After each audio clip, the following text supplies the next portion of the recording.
are stealing my house. And if I don't steal it, someone else is gonna steal it.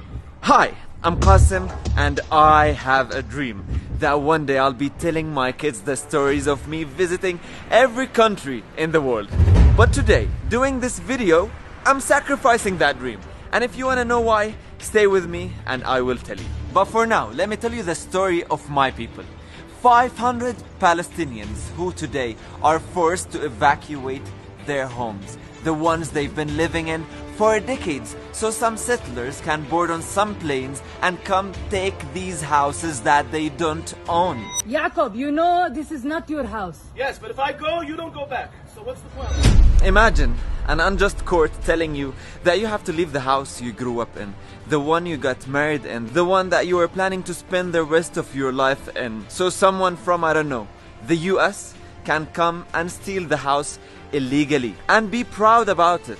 أنا يعني بعرفش وين بدي أروح يا زلمة. أنا كل ذكرياتي هون.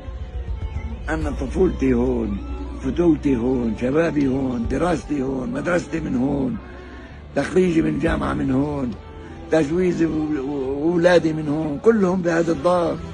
كل حجر بالدار بيحكي قصة عندي. What's being stolen here is the last glimpse of hope that maybe one day Palestinians in Jerusalem will get justice. Especially that this neighborhood is well located in the heart of Palestinian Jerusalem and it's unacceptable for an Israeli settlement to be there.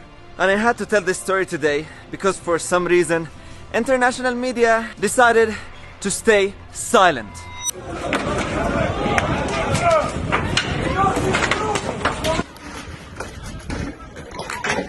So, Israel claims that before 1948, these lands and houses belonged to Jews. And court has decided that the claim is right.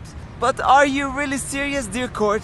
Before 1948, Palestinians, Muslim and Jews lived peacefully together. نحن فلسطينيون يهود ونريد أن نعيش تحت الحكم الفلسطيني. And no Palestinian would take the land or house of another Palestinian or human. That's only what Israel does, not us. But if you're actually serious, how about you give my grandfather back his house in Jaffa, the one he lost in 1948? Of course you wouldn't. But anyway, the real story here is that Jordan donated these lands in Jerusalem and UNRWA decided to donate the money to build houses on them so these refugees from Jaffa and other parts of occupied Palestine can have homes after Israel occupied their homes. So imagine getting kicked out of your house twice due to occupation. First in 1948 from Jaffa and other parts of occupied Palestine, and 60 years later from Jerusalem. هذا بيتي، هذا بابي. لمين تشكي والقاضي غريمة؟ لمين؟ Dear world, my people are told occasionally, why don't you just make peace with Israel?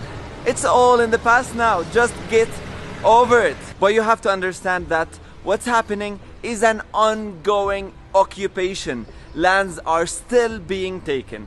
Settlements, illegal ones, are still being built, and the people of Sheikh Jarrah neighborhood are fighting for their right to stay in their homes right this moment you're watching. They're being assaulted, brutally beaten, and killed.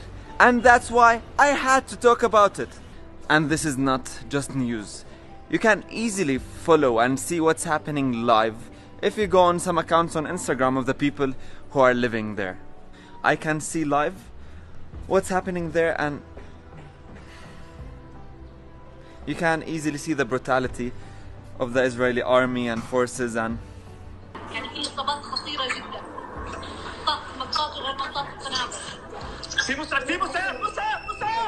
back to my dream.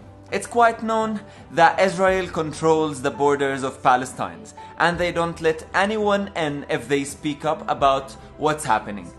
So, I'm sad to tell you that probably I will visit every country in the world and tell my kids the stories, but not of my own Palestine.